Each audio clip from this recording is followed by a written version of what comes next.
नमस्कार, हमारे चैनल पर आप सभी का स्वागत है।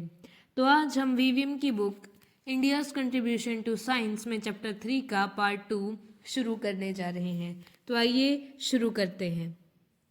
तो लास्ट पार्ट में हमने पढ़ा था जो हमारी केमिस्ट्री थी उसकी क्लासिकल एज के बारे में, ठीक है।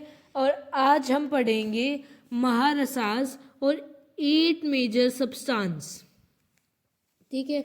सबसे पहले हम पढ़ेंगे महारस के बारे में, ठीक है, या फिर जो 8 मेजर सब्सटेंसेस जो कहाँ यूज होते थे, जो यूज होते थे इंडियन एल्केमी में, ठीक है।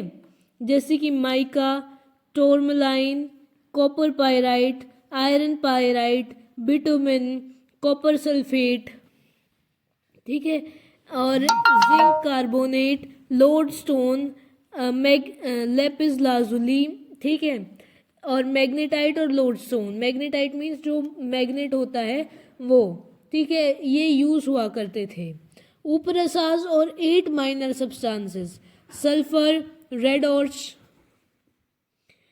Iron sulphate, alum, alum means जो फिट कड़ी होती है वो, ऑर्पिमेंट, आर्सेनिक ट्राइसल्फाइड जिसको कहते हैं, रेलगर, आर्सेनिक सल्फाइड, कॉलेरम, compounds of antimony and tin stone और कैसेराइड और टिन डाइऑक्साइड। एंड नवरत्नाज और the 9 gems, pearl, topaz, emerald, ruby, sapphire, diamond. ये क्या थे? ये नवरत्न थे।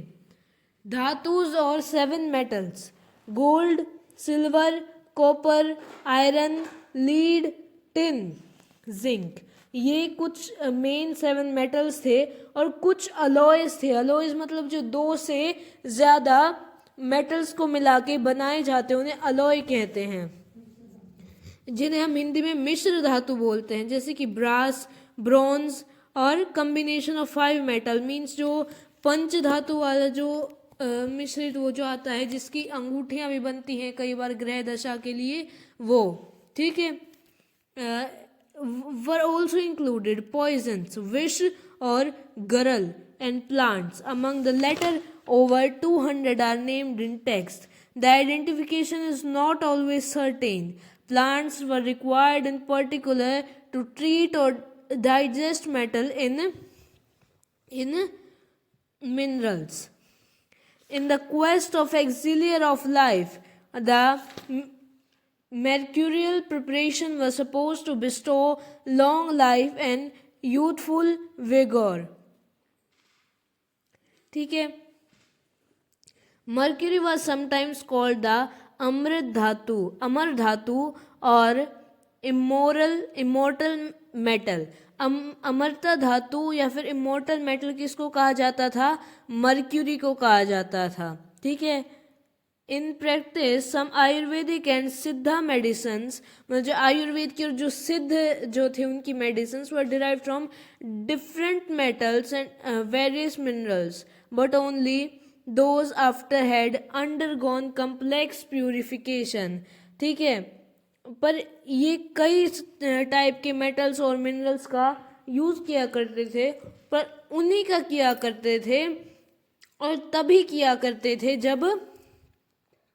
जब क्या होता था कि कई सारी कम्प्लेक्स प्यूरिफिकेशन से उनको ये प्यूरिफाई कर लें, ठीक है, to remove their toxic effect और kill them as the text से, ठीक है। मतलब जो मेटल्स होते थे उनको ये डायरेक्टली यूज नहीं करते थे, उनको पहले क्या करते थे? प्यूरिफाई करते थे, ठीक है। फिर इसके बाद उस क्यों करते थे ऐसा प्यूरिफिकेशन? जिससे उनके अंदर जो टॉक्सिसिटी है वो रिमूव हो जाए, ठीक है। और उसमें जो टेक्स्ट होते हैं उनमें इसको क्या कहा गया था कि धातुओं को मार देना, ठीक है, and make them fit for internal use.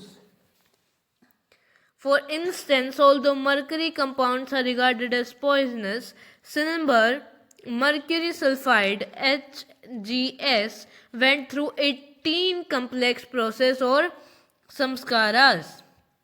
मतलब जैसे कि मर्क्यूरी है, मर्क्यूरी को हम क्या मानते हैं कि मर्क्यूरी बहुत ही ज़्यादा पॉइजनस होता है और जो ह्यूमन बॉडी है उसको अंदर से डैमेज कर सकता है। ऐसे ही सिनेबर है, ये मर्क्यूरी सल्फाइड है, मीन Hg जो कि मर्क्यूरी का फॉर्मूला है, और एस सल्फाइड का वेंट थ्रू सल्फाइड एस से सल्फर थ्रू 18 कम्प्लेक्स प्रोसेस। इनकी 18 टाइप की अलग अलग प्रोसेस होती थी, ठीक है, including rubbing with various medicinally efficacious plant, मतलब इनको रब किया जाता था कई सारे जो मेडिसिनल प्लांट्स होते थे उनके साथ, जूसेस के साथ, एक्सट्रैक्ट के साथ, incorporation of sulphur mica alkaline substances, ठीक है। Resulting mercury compound was then declared fit for consumption, believe to lead bodies rejuvenation. मतलब इसका ये सारे के सारे 18 जो प्रोसेस थे या फिर 18 संस्कार थे, ये करने के बाद जो मरकरी का कंपाउंड आता था उसे माना जाता था कि ये फिट है ह्यूमन कंजप्शन के लिए, और बॉडी में क्या करेगा, ये क्या करेगा अपनी बॉडी में जाकर जब हम इसको लेंगे, ये करेगा rejuvenation. Similar process existed in Tamil alchemy and the Siddha system of medicine. Same process Tamil alchemy में भी थी और सिद्धा के सिस्टम में भी थी, which developed in ancient. In addition, special technique is connection with naturally occurring salt, ठीक है, और एडिशन में कई सारी स्पेशल टेक्निक थी, किसके लिए, connection with the naturally occurring salt, especially 3 of them. मुप्पू consisting of rock salt and various carbonate. सबसे पहला तो जैसे 3 टाइप के अपने पास क्या आए, अपने पास आए 3 टाइप के सॉल्ट्स, ठीक है, उसमें से एक था मुप्पू, ठीक है, इसमें क्या था, इसमें था रॉक सॉल्ट था, प्लस में क्या था, कार्बोनेट्स थे, ठीक है। Transmutating the base materials such as lead, tin और कॉपर, जैसे हमने सिनेबर पढ़ा था ना, ये वो है, इसका क्रिस्टल है, और इसको क्या बोलते हैं, इसको बोलते 5 operation: smearing, throwing, pouring, fumigating and impact. मतलब ये जो ट्रांसम्यूटेटिंग मतलब रूपांतरण कर देते थे, किसका, बेस मेटल का, जैसे कि लीड, टिन या फिर कॉपर, इसमें गोल्ड में, जो कि एक दूसरा परस्यूट था, मतलब एक दूसरा सपना था कि एल्केमी हमने स्टार्टिंग में पढ़ा था कि क्यों बनाई थी, पहला तो अमृत बनाने के लिए जिससे हम इमॉर्टल हो सके, और दूसरा नॉर्मल जो बेस मेटल्स थे उनको गोल्ड में चेंज करने के लिए।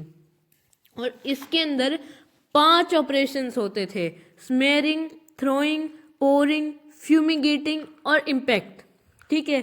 Again mercury sometime called the स्वर्णकारका और द मेकर ऑफ गोल्ड, ठीक है। मर्क्यूरी जो पारा होता है उसको ये क्या बोलते थे, स्वर्णकारका या फिर मेकर ऑफ गोल्ड, जो गोल्ड बनाता है, often played a major role, ठीक है। The process described in the text are quite elaborate, extending to many days. Their precise details cannot be followed, however, as there are uncertainties about some plants, minerals or their treatments, ठीक है। But transmutation was not regarded as purely mechanical purpose, लेकिन जो इसमें रूपांतरण था ये एक purely mechanical process नहीं माना जाता था। इसमें honesty, self control, sincerity of purpose, devotion to God, अपने ओबीडियंस टू द गुरु, गुरु की बात मानना, उसमें फेथ इन रस विद्या, मतलब जो वो रस विद्या जो प्रैक्टिस करे उनमें इनको फेथ हो, एक विश्वास हो कि हाँ ये ऐसा होगा, और regarded essential for the rasa within to achieve success, मतलब honesty, self-control, sincerity of purpose, devotion to God, obedience to Guru, faith in रस विद्या, ये सारे जो भी इस रस विद्या को प्रैक्टिस करता था इसके लिए असेंशियल थे, इस जिससे ये सक्सीड हो सके। ठीक है, एक्चुअल प्रैक्टिसेस वर केप्ट सीक्रेट, मतलब जो एक्चुअल प्रैक्टिस थी उसको सीक्रेट रखा जाता था। as the goal would fail to be reached if they divulge to the uninitiated devotion to God। ठीक है, obedience to Guru and faith in रस विद्या, ये तो हो गया था। Claims of actual production of gold out of base material extended to recent times, मतलब जो क्लेम था कि एक्चुअल प्रोडक्शन गोल्ड का किस में से, जो बेस मेटल्स थे उनमें से एक्सटेंड हुआ है अभी के टाइम में। जैसे कि 1941 में एक डेमोन्स्ट्रेशन रिकॉर्ड हुई कि एक मार्बल स्लैब पे, और कहाँ, नई दिल्ली के लक्ष्मी नारायण टेम्पल पे। ठीक है, naturally such claims must be viewed with the great scepticism, मतलब जो ये जो क्लेम है ये बहुत बड़े स्केप्टिज्म के साथ देखे जाते हैं। More likely the colour of metal was so Altered and appeared golden, मतलब क्या दिखाया गया कि जो लक्ष्मी नारायण टेम्पल था उसमें जो एक मार्बल स्लैब पे वो रखा था और उसको दिखाया गया था कि वो गोल्ड है। Indeed some text refer to gold looking alloys of silver, copper and mercury, पर कुछ टेक्स्ट में बताया गया है कि गोल्ड के जो कुछ अलॉयज हैं, जो कि गोल्ड की तरह दिखने वाले कुछ अलॉयज है, जो किसके बने हैं, गोल्ड, सिल्वर, कॉपर और मर्क्यूरी के। In the alchemical tradition, the transmutation of metal may also be taken as a metaphor for body's own transmutation through exile of life, which was ultimate objective of Indian alchemist। मतलब जो ये धातु का रूपांतरण था ये शायद से एक मेटाफर की तरह लिया जाए कि बॉडी का खुद का रूपांतरण किसमें, किसके दौरान, एक्सिलियर ऑफ लाइफ, लाइफ के दौरान, which was ultimate objective of Indian alchemist. In case the quest for the auxiliary transmutation of base material did lead to actual or valuable chemical techniques in the medical field in particular, and eventually contributed to the Ayurvedic and Siddha pharma कोपोइयास। ठीक है, तो मतलब इसका क्या मतलब है, इस case में जब ये चाहते थे कि हम अमर हों, बेस मटेरियल गोल्ड में चेंज हो जाएं, इसके दौरान कई सारी वैल्यूएबल और एक्चुअल केमिकल टेक्निक्स आई जिन्होंने मेडिकल फील्ड में बहुत ज़्यादा कंट्रीब्यूट किया। ठीक है, क्योंकि ये मेडिसिन्स बनाते थे, कलर्स वगैरह बनाते थे, ये भी तो तभी आता था। अब जो लेबोरेटरी और इनके जो अपरेटस होते थे इसके बारे में पढ़ेंगे। Text carefully spell out that layout of the laboratory with 4 doors, मतलब जो इनकी जो क्या होती थी, जो लैब होती थी उसके अंदर क्या होते थे, 4 डोर होते थे। ठीक है, क्या होते थे, 4 डोर्स। ठीक है, तो 4 डोर्स होते थे जो एक स्टोरी, मतलब गुप्त सिंबल होते थे। जैसे रसलिंगा इन द ईस्ट, ये जो है, जो रसलिंग है ये किस डायरेक्शन में होता था, ये किस डायरेक्शन में होता था, ये ईस्ट डायरेक्शन में होता था। ठीक है, और बिसाइड मोर्टार्स, जो मोर्टार्स मतलब जो इनके जो ओखल होते थे वो या तो होते थे स्टोन के, किसके, स्टोन के, या होते थे रॉक के, सॉरी स्टोन या फिर आयरन के, सॉरी। और जो पेस्टल्स मतलब जो उसके साथ जो कूटने के जो मूसल आते थे, bellows to heat the furnaces, bellows जो ये जो आपको दिख रहा है इसको बेलो बोलते हैं। ठीक है, सीव्स, छलनी, पेन्स, टोंग्स मतलब जो चिमटा होता है वो, सिजर्स, कैचिया, अर्थन और glass vessels. The apparatus included specialized instruments indigenously developed for heating, steaming, distilling, triturating और एक्सट्रैक्टिंग सब्सटेंसेस। कुछ सेपरेटर्स होते थे जो कि स्पेशलाइज्ड इंस्ट्रूमेंट होते थे, जो कि भारत में ही डेवलप किए जाते थे, हीटिंग के लिए, स्टीमिंग के लिए, डिस्टिलिंग के लिए और भी कई चीज़ों के लिए। ठीक है, let us mention a few of them. अब कुछ ऑपरेटर्स इसके बारे में हम पढ़ेंगे। द मूसा यंत्र और क्रूशिबल, usually made up of white clay or of earth on an ant hill mixed with rice husk। मतलब ये किससे बनाना होता था? वाइट क्ले से, या फिर जो चींटियाँ होती हैं वो जब अपना बिल बना रही होती हैं तो उसके अंदर कुछ मिट्टी बाहर निकालती है उससे, और उसको राइस की हस्क के साथ, आयरन डस्ट और चौक के साथ मिला दिया जाता था। और ये जो क्रूशिबल्स होते थे कि कई शेप्स, कई साइज होते थे, और ये किस पर डिपेंड करते थे? उनके एप्लीकेशन पर, कि कहाँ और कैसे ये यूज हो रहे हैं। ठीक है, अगला है कोष्ठी यंत्र। The extraction of essence of metals, मतलब जो खुशबू होती थी उनकी, जो उनकी गंध होती थी, वो निकालने के लिए इसमें 2 रिम्ड वेसल्स होते थे। ठीक है, ये है कोष्ठी यंत्र। ये देख रहे हो आप, 2 रिम्ड वेसल्स होते थे। ठीक, the fire erst from the above, ऊपर इसकी आग होती थी। ठीक है, and side bowler besides the metal, the vessel would be filled with charcoal. Next है संवेदनी यंत्र, big earthen vessel used for steaming. डोला यंत्र, in which a pot is half filled with a liquid and suspended substances absorbs the liquid vapor।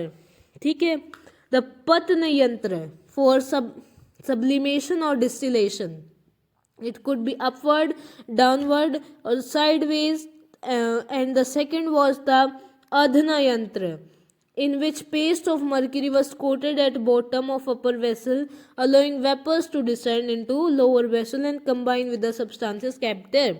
मतलब इसमें क्या होता था? जो अधना यंत्र होता है, इसके अंदर मर्क्यूरी का पेस्ट था। ठीक है, उससे नीचे इसका जो बॉटम होता था उसको कोट कर देते थे। ठीक है, किसकी कोट? जो ऊपर वाला जो वेसल होता था उसका बॉटम कोट कर देते थे।